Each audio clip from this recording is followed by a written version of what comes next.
Welcome to indie recipes. நாம் இப்போ பார்க்க போகிறது பூரண கொழுக்கட்டை. அதுக்கு என்னென்ன தேவைங்கிறத பார்த்துக்கலாம்.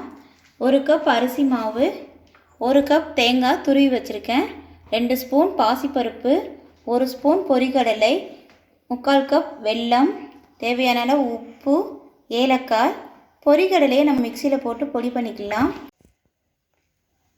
பாசிப்பருப்பை ஒரு முறை வறுத்து எடுத்துக்கலாம். இதெல்லாம் நம்ம பூரணத்துக்காக தேவைப்படும். இப்போ நம்ம பூரணம் எப்படி செய்கிறதுன்னு பார்க்கலாம். நம்ம பாசிப்பருப்பை வறுத்து எடுத்துக்கலாம்.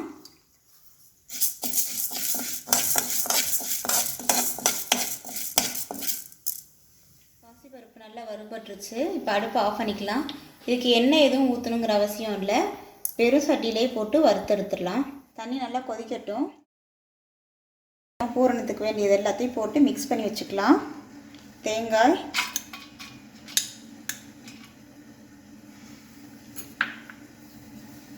பாசிப்பருப்பு வறுத்து வச்சுருந்தோம் இல்லையா, அதையும் போட்டுக்கலாம். ஏலக்காய், 1 ஸ்பூன் பொரிகடலை மிக்சியில் போட்டு பொடி பண்ணியது. இப்போ வெல்லம் பொடி பண்ணி வச்சுருந்தோம் இல்லையா, அது எல்லாத்தையும் போட்டு நல்லா மிக்ஸ் பண்ணி வச்சுக்கலாம். இப்போ கையில் நல்லா பிசைஞ்சு விட்டுக்கலாம். பாருங்கள், நமக்கு நல்லா பூரணம் பிடிக்கிற அளவுக்கு ரெடி ஆயிடுச்சு. இப்போ நமக்கு தண்ணியும் நல்லா கொதிச்சிருச்சு. நம்ம கொழுக்கட்டைக்கு ரெடி பண்ணிக்கலாம்.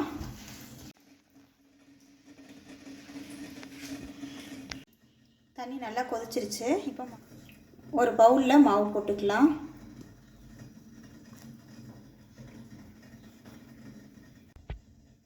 கால் ஸ்பூன் உப்பு போட்டுக்கலாம். கொஞ்சம் கொஞ்சமாக தண்ணி ஊற்றி கிளற போகிறோம்.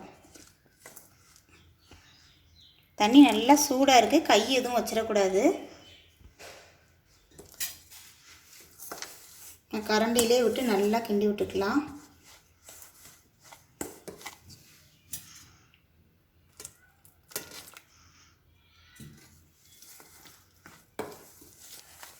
இப்போ இது கூடவே 1 ஸ்பூன் எண்ணெயும் விட்டுக்கலாம்.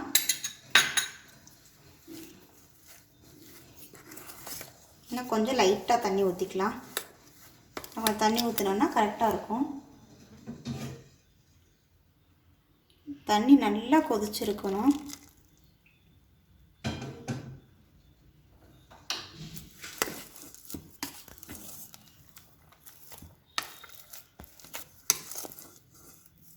மாவு நல்லா பிசைஞ்சாச்சு. சூடாக இருக்குது. 2 நிமிஷம் ஆறட்டும். மாவு நல்லா ஆறிடுச்சு. வெது வெதுன்னு கை பொறுக்கிற அளவு தான் இருக்குது. அதுக்கு முன்னாடி கையில் எண்ணெய் தடவிக்கலாம். கையில் எண்ணெய் தடவியாச்சு.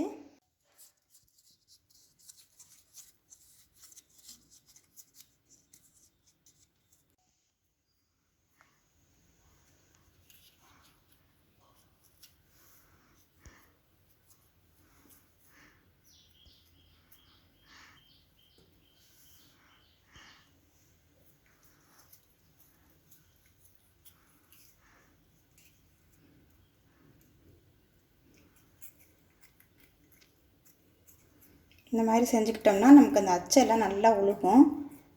அதுக்காக இப்படி நல்லா உள்ளே அழுத்தி விட்டுக்கிறணும்.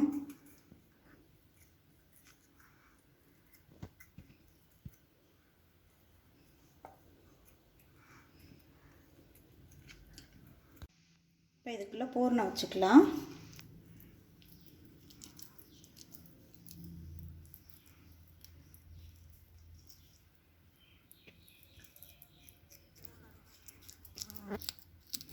நல்லா அழுத்தி விட்டுட்டு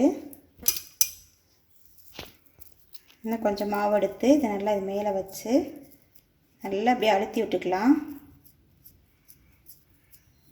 மீதம் வர்ற மாவுக்குள்ளே அப்படி வெளியில் எடுத்து விட்டுட்டு நல்லா அழுத்தி விட்டுக்கலாம்.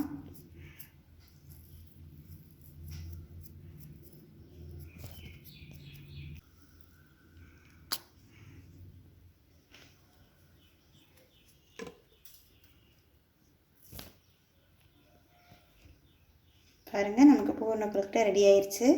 இதே மாதிரி ஒன்று ஒன்றா செஞ்சு நம்ம அடுக்கி வச்சுக்கலாம். இப்போ ஒரு பால் கொழுக்கட்டை பிடிச்சிக்கலாம்.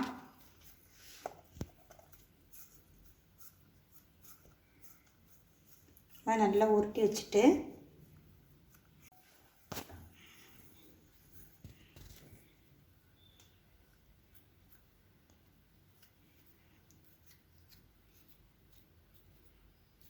இந்த மாதிரி குழி பண்ணிக்கலாம். இதுக்குள்ளே பூர்ணம் எடுத்து வச்சுக்குவோம்.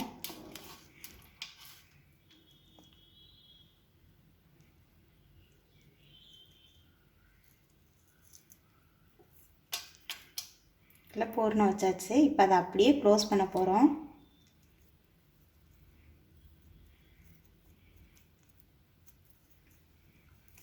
க்ளோஸ் பண்ணி அதை நல்லா அப்படி உருட்டி விட்டுக்கிட்டோம்னா ரவுண்ட் பால் மாதிரியே இருக்கும்.